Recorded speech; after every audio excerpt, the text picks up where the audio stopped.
cerita janji Juni.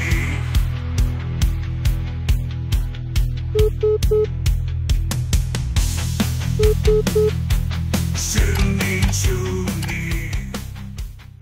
Halo majikan, kita janji Juni lagi ya, sampai kalian muak. Pokoknya full nih, dibuat muak lah aku nih sama cerita-cerita horor yang membuat hidup babu nih nggak tenang tiap kali mau syuting, bawaannya deg-degan aja. Suka-suka kalian lah. Untungnya ini bukan cerita babu pokoknya ya. Dimana kali ini kita akan membacakan kiriman cerita dari teman kita bernama Diandra yang sempat ingin membeli sebuah rumah hantu terkenal di wilayah Jakarta Selatan. Jadi kejadiannya ini tuh terjadi di tahun 2008. Ya waktu itu ayahnya yang kita sebut aja manggilnya Pak Alex ya, tertarik dengan sebuah rumah yang mana daerahnya sengaja kita samarin, pokoknya terkenal angker dan beberapa kali masuk TV. Dimana sebelumnya memang sudah banyak tuh cerita-cerita kalau katanya di situ ada penunggunya. By the way di sini kita juga pakai gambarnya dari rumah lain yang buat disensor aja udah pokoknya. Nah, kenapa sih Pak Alex ini malah tertarik ingin membeli rumah itu? Apakah Pak Alex ini adalah ghost hunter gitu, suka sama hantu-hantuan? Jawabannya bukan. Semuanya nih perkara istrinya atau berarti maminya si Diandra nih mau buat butik dari label fashionnya sendiri. Sedikit background dari keluarga Diandra nih, Pak Alex itu tuh bule cenah. Orang Amerika, cuma udah lama tinggal di Indonesia, jadi udah bisa berbahasa Indonesia dari sebelum kenal sama maminya Diandra. Ya memang kalau maminya itu orang asli Indonesia ya. Pak Alex sendiri waktu itu jabatannya Vice President di salah satu perusahaan otomotif yang harga kendaraannya tuh MM-an gitu. Bukan buat kaum menang mending. Dan tadi istrinya atau maminya Diandra itu desainer, mau buka toko nih. Nah, rumah yang lagi kita omongin itu memang letaknya strategis di depan jalan utama. Jadi kalau buat usaha, bagus banget. Dimana waktu itu di daerah tersebut, unit-unit rumah-rumah tuh yang di depan-depan jalan utama tuh memang bisa dijadikan tempat usaha. Sedangkan kalau rumah-rumah yang ada di belakangnya tuh, di dalam komplek-kompleknya, itu tidak bisa digunakan untuk usaha alias nggak boleh. Karena mungkin takut ganggu tetangga-tetangga sekitar. Kita suaranya kayak mau habis ya. Nah, keluarga si Diandra ini tinggalnya di dalam kompleksnya situ tuh. Jadi, tahu betul wilayah sana tuh bagaimana prospeknya. Wilayah elit pokoknya. Namun di situ, keluarga Diandra ini tuh menyewa rumah, gengs, bukan beli. Jadi yang di dalam kompleknya itu mereka sewa. Tapi kalian jangan julid dulu. Nyewa rumah di sana tuh bisa kebeli rumah petakan di pasar minggu kali. Mahal. Nah, makanya karena tahu harga pasaran di wilayah itu tuh berapa, Pak Alex nih tertarik untuk beli rumah angker itu perkara harganya miring, gengs. Karena banyak rumor-rumor katanya angker kan kagak ada yang mau beli ya. Ngomong apa sih kita? Perkara katanya angker kan jadinya nggak ada yang mau beli. Ya namanya rumah horor udah banyak rumor sampai diliput sana-sini gitu, banyak cerita seremnya. Akhirnya sempat dijual tuh dengan harga yang cukup jauh dari harga pasaran di daerah tersebut. Di sisi lain, Pak Alex ini kan basicnya bule ya. Jadi dia sebenarnya nggak percaya tuh dengan cerita-cerita perhantuan. Yang mana rata-rata tuh paling apa sih ceritanya? Orang ngeliat kuntilanak di situ. Itulah ada sosok anak kecil lah, tukang nasi goreng dipanggil disuruh masuk ke rumah itu sama cewek tapi ceweknya hilang, yang begitu-gitu. Pokoknya si Pak Alex ini makanya awalnya hanya menganggap hal-hal tersebut hanya cerita-cerita karangan doang. Karena logikanya aja kalau benar rumah itu tuh berhantu, tetangga kanan kirinya juga pasti kabur dong. Buktinya kan rumah di kanan kirinya itu tetap aja dihuni sama orang. Dan lagi Pak Alex mau membeli rumah itu kan untuk dijadikan tempat usaha, bukan buat tempat tinggal. Karena izinnya memang juga beda ya, untuk tempat usaha sama tempat tinggal tuh nggak boleh dijadiin satu. Yang penting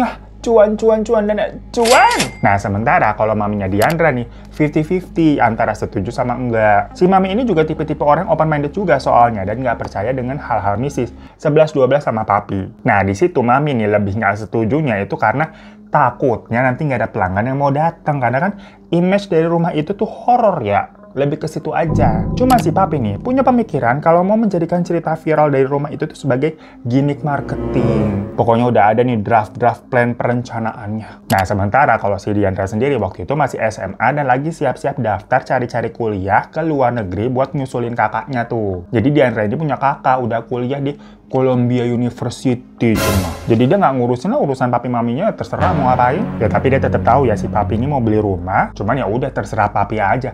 Ai sibuk sekolah nyari kampus katanya begitu. Namun waktu itu si Diandra sempat ikut papi maminya untuk survei ke sana. Karena rencananya abis itu mereka mau sekalian makan di mall yang ada di dekat situ hari weekend. Nah waktu ke sana posisi rumahnya nih udah beber sangat-sangat terbengkalai, kagak keurus. Banyak tanaman liar yang tinggi-tinggi banget dan memang rencananya semua itu akan dirobohkan alias beres dibangun ulang. Jadi hitungannya di sini tuh seperti beli tanah, bukan beli bangunan ya. Dan karena waktu kesananya posisinya siang-siang tuh jam 11, jadi si Diandra emang ngeliatnya biasa aja. Apalagi suara kendaraan di depan jalan itu kan juga rame. Habis si papi udah ngobrol-ngobrolnya sama marketing yang ngurusin rumah itu tuh, ya udah mereka lanjut mau ke mall kan, mau makan siang. Tapi pas mau masuk ke mobil nih yang diparkir di pinggir jalan, tiba-tiba ada tukang parkir tuh nyamperin. Ini mau jelasin sedikit keadaannya gengs ya. Waktu itu karena rumahnya ini memang cukup viral, banyak tukang jualan di depannya. Soalnya banyak orang memang yang pengen mampir tuh cuma ngeliat kayak apa sih rumahnya. Namun memang rumahnya itu depannya udah dipagerin pakai seng tuh tinggi, nggak bisa masuk sembarangan. Jadi orang-orang yang kesana tuh sekedar lihat-lihat dari depan jalan aja, ngintip-ngintip gitu kan, sambil duduk-duduk tuh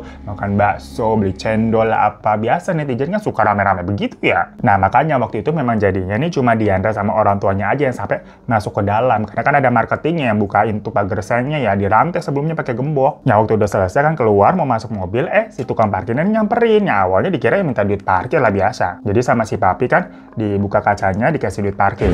Si tukang parkirnya dibilang nih, "Mister mau beli rumah ini?" Asal jeplak aja tuh si abang yang ngeliat papi bule tapi istrinya orang Indonesia dan Diandra juga kelihatannya kayak Indonesia, kayak mami gitu kan. Jadi ngomong langsung pakai bahasa Indonesia. Apalagi tadi mereka kan juga ke situnya sama marketing. Jadi jawab sama papi, "Ya rencananya sih tadi lihat-lihat dulu lah." "Dikasih harga berapa, Mister? Kepo banget abang parkirnya ya." Si papi cuma jawab kayak, "Belum tahu, masih lihat-lihat soalnya." Kenapa kita gak cocok banget ya kalau ngomong bule ya?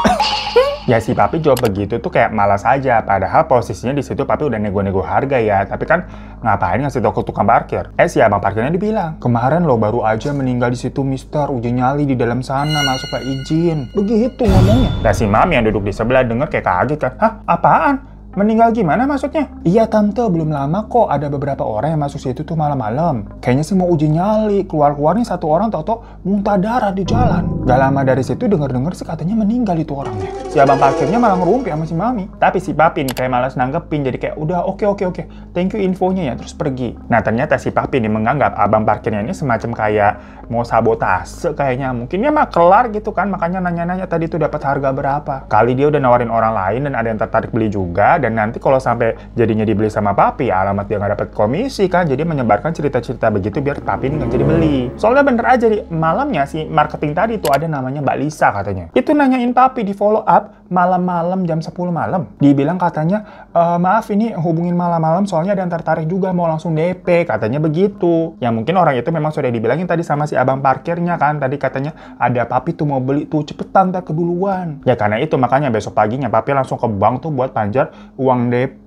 Pokoknya 25% dari harga total ya, bukan 50% nih DP-nya, emang 25% buat tanda jadi, tanda bukti. Cuma ya 25% itu juga cukup besar lah. Dan sisanya akan cicilan. Ya udah karena papi udah ngasih DP, aman dong, udah bisa ngerobohin dan mulai bangun tuh. Long story short nih, mulai deh manggil arsitek, terus kontraktor gitu kan, untuk membongkar rumah tersebut dan membuat bangunannya nanti tuh mau seperti apa. Sampai ada percakapan di mana kontraktornya nih ngomong ke si papi, di mana dia menyarankan untuk membersihkan tempat itu dulu sebelum dibangun ulang. Karena dia takut para pekerjanya ini kenapa-napa. Jadi maksud yang dibersihkan ini bukan semacam kayak tanaman liar ya, melainkan makhluk-makhluk yang ada di sana. Awalnya papi langsung ilfil sama kontraktornya ini kayak, apa-apaan maksudnya? Si itu kontraktor apa paranormal? Jadinya nggak dipakai tuh si kontraktor ini. Padahal itu katanya salah satu kontraktor yang terkenal di Jakarta. Ya udah nyari vendor lain kan. Mau nih kontraktor yang kedua. Tapi dari tahap awal aja tuh yang pas mau ngerobohin bangunan dulu terus nantinya dikeruk tanahnya, para tukangnya itu tiba-tiba jatuh sakit pada demam. Dan beberapa di antaranya mengaku melihat sosok hitam besar dengan tanduk kerbau di rumah itu. Dulunya si kontraktor yang kedua ini tuh mundur, nggak berani, gengs. Lah gimana dong nih?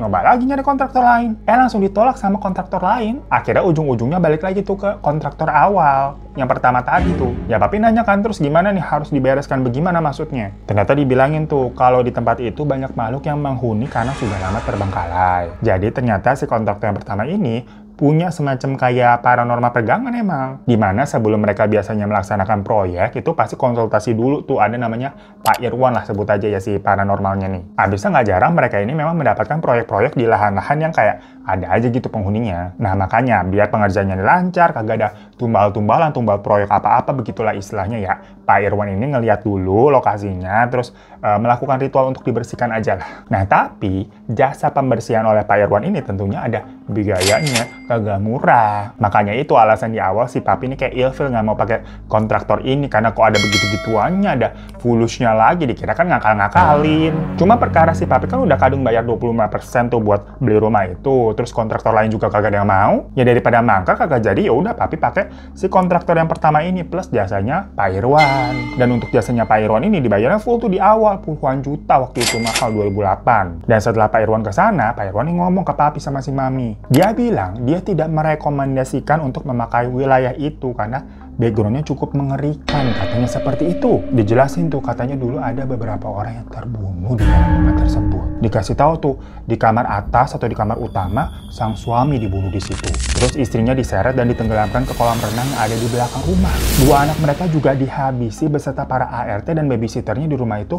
Gak ada yang selamat. Dan semua itu dilakukan oleh orang suruhan dari pesaing bisnis sang suami. Nah, si Pak Alex mau membangun usaha di tanah tersebut, itu sama aja seperti mengulangi tragedi yang dulu pernah terjadi di rumah itu. Tapi papi yang dengar itu malah marah. Lah maksudnya gimana? Kan dia bayar Pak Irwan buat menetralisir semuanya dong untuk ngusir makhluk-makhluk yang ada di sana. Ini kok udah dibayar, udah lunas, tapi dibilang tidak direkomendasikan. Nipu apa bagaimana, Pak? Ya Pak Irwan bilang lagi kan, kalau dia lihat nih belum lama ini ada juga sekelompok orang yang sempat masuk dan mengusir makhluk yang ada di sana, sampai-sampai ada salah satu orang dari mereka meninggal. Jadi di situ tuh ditakutkan kalau ada efek-efek atau hal-hal yang tidak diinginkan menimpa keluarganya Pak Alex kalau mengusik makhluk-makhluk yang ada di situ.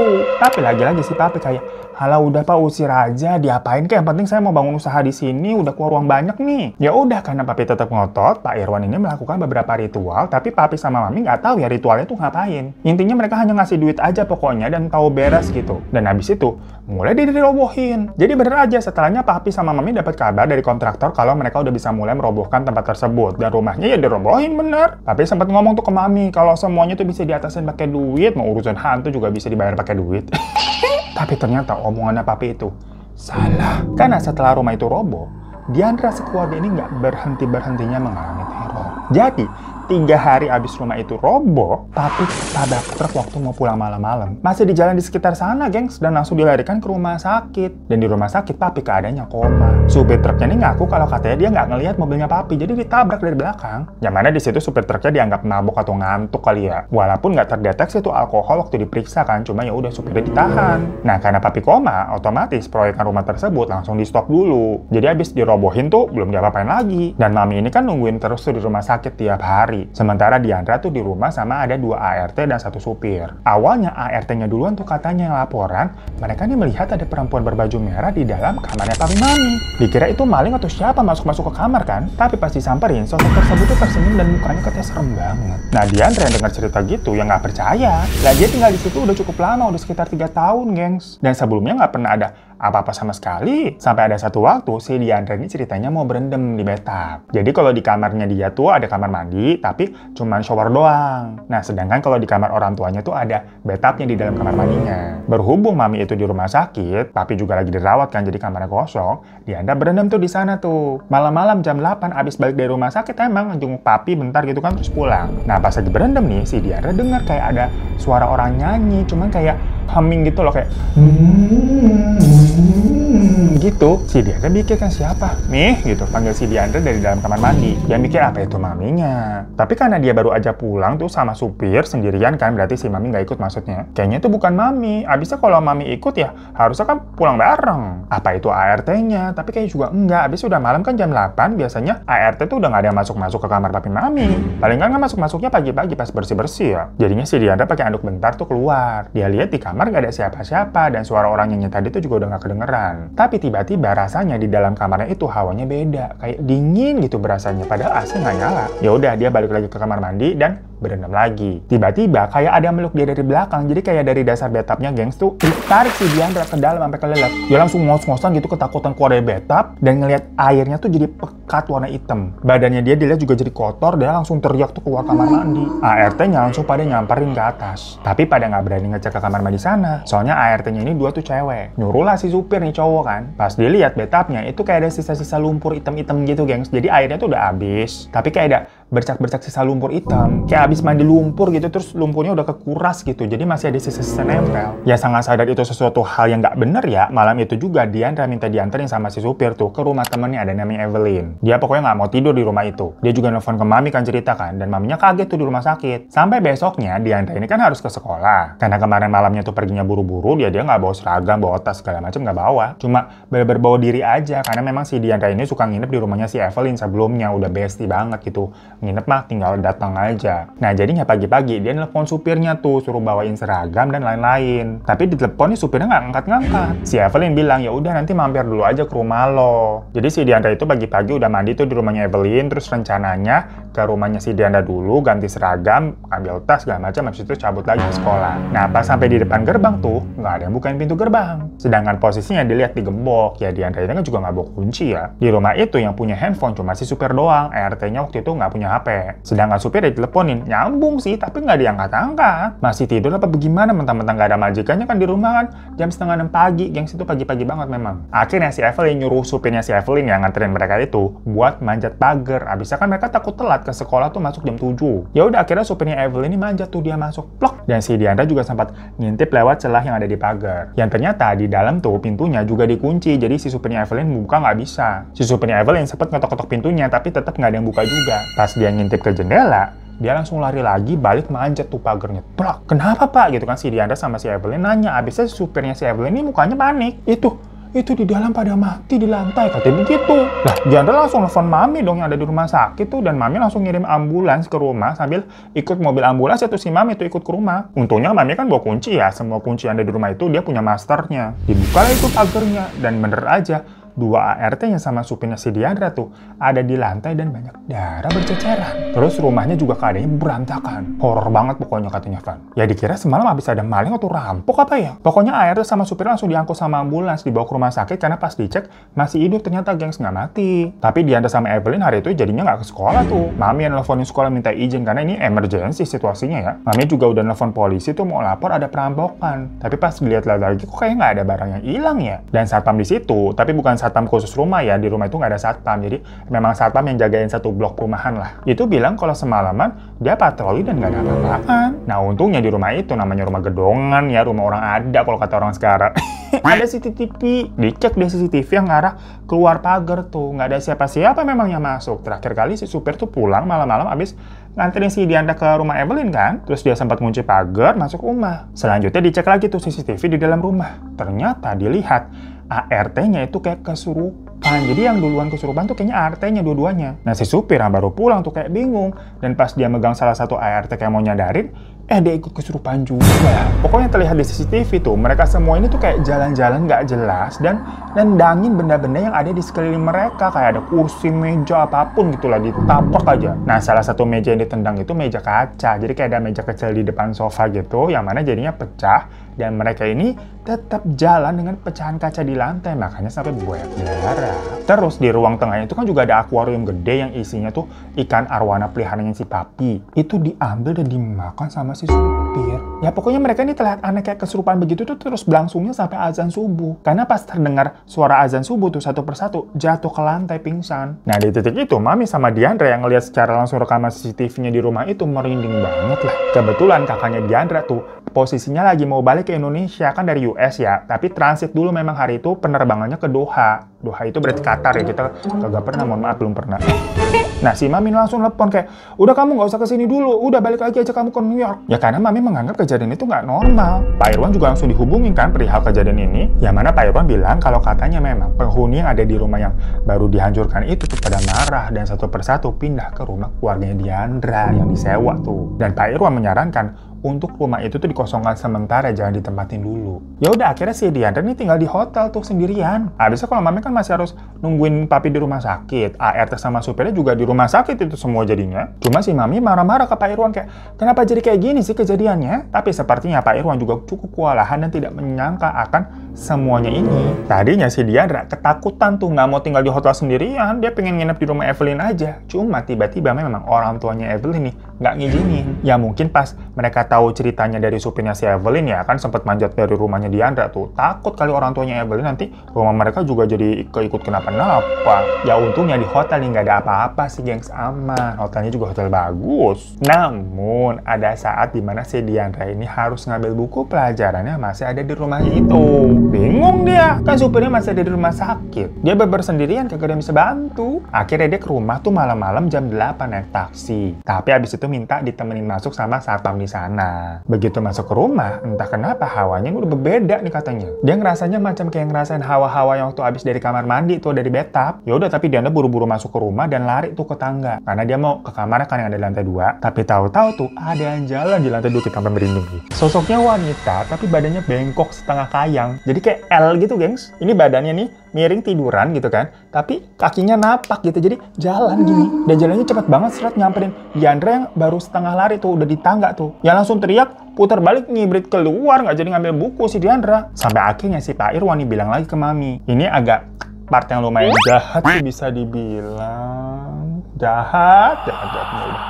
Lanjutkan nih, belum tengah malam kita sengaja nih. Baru jam 11 kita buru-buru mau menyelesaikan ya. Pokoknya jangan lewat dari jam 12.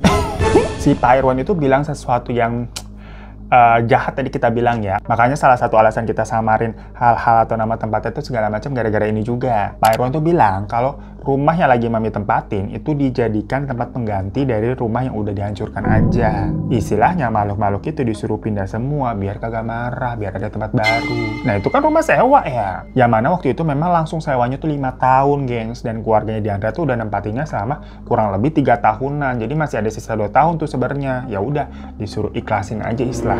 Sedikit info, rumah-rumah yang ada di sana tuh memang panjar sewanya lama-lama gengs. Bukannya kayak setahun 2 tahun gitu, enggak. Ya semua itu dilakukan biar keluarganya Diandra katanya selamat lah. Toh beberapa makhluk juga emang udah ada yang pindah ke sana juga. Jadi untuk ngusirnya lagi pun susah. Maka dari itu sekalian aja lah. Ya udah, Mami setuju aja. Toh itu juga rumah sewa kan, bukan rumah sendiri. Tapi waktu itu Mami sempat ngehubungin nih ceritanya nih ke yang punya rumah. So-soan minta bisa direfund gak nih 2 tahun karena saya mau keluar, mau pindah ke luar negeri, alasannya begitu. Tapi ternyata si pemilik rumah ini kayaknya udah denger dari satpam yang laporan perihal kejadian-kejadian yang ada di rumahnya itu. Terakhir kali si Diandra mau ngambil buku itu kan ditemenin sama si satpam. Yang sebelumnya ART semuanya kesurupan tuh diangkut ambulans kan juga satpamnya tahu. Cuma memang si pemilik rumahnya itu tuh lagi di luar negeri juga. Ya ini emang kehidupan orang kaya ya.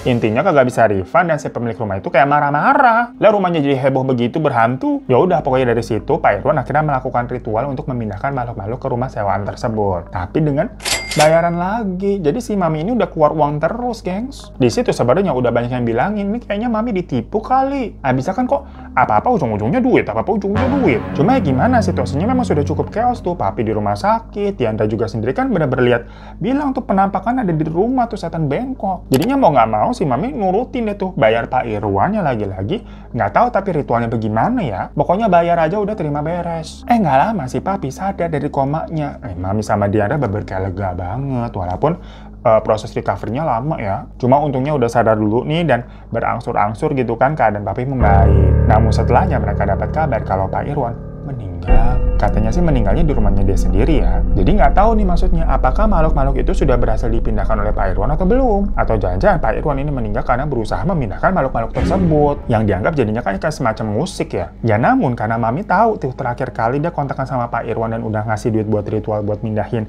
makhluk-makhluk itu kok tiba-tiba meninggal. Jadinya Diandra sama keluarga tuh nggak berani lagi menginjakan kaki di rumah yang mereka sewa tadi. Udahlah, diikhlasin ditinggalin. Dan kabar ya sampai sekarang rumah itu kosong, gengs, gak ada yang nyewa lagi. Namun kurang paham nih, apakah memang gak ada yang mau nyewa atau pada takut mengalami hal-hal serem gitu mungkin di sana ya. Yang jelas setelahnya memang Papi sama Mami ini ngeblok nomor dari si pemilik rumah. Sementara rumah angker yang udah di DP yang udah dirobohin itu sampai sekarang juga nggak jadi apa-apaan. Ya DP-nya angus, terus ya udah tinggal sisa-sisa tanah kosong aja dengan rumput-rumput yang tinggi nggak keurus. Nggak ada yang mau nyentuh tanah itu lagi.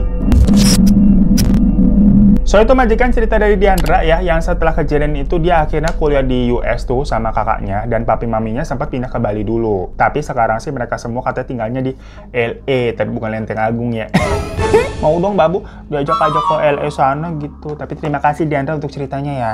Habis Babu nggak nyangka loh dapet kiriman cerita kayak begini. Yang mana Babu tahu ini rumahnya nih, makanya spesial banget kita tahan-tahan ceritanya tuh yang udah dapat dari bulan-bulan kemarin buat di janji Juni biar spesial begitu ya. Ya udah terima kasih makanya majikannya. Tungguin cerita-cerita seru spesial lainnya selama bulan Juni ini. Makanya subscribe, klik subscribe di bawah. Minta like juga. Dan kalau mau kirim-kirim cerita bisa ke email di bawah ini. Tapi kita bawainnya berarti di bulan Juli ya, karena kalau di bulan Juni ini udah kita sortir semuanya. Terima kasih sekali lagi, mohon maaf kalau ada salah-salah kata. Sampai jumpa lagi. Assalamualaikum warahmatullahi wabarakatuh. Janganlah takut, ceritakan padaku, karena kamu teman cerita.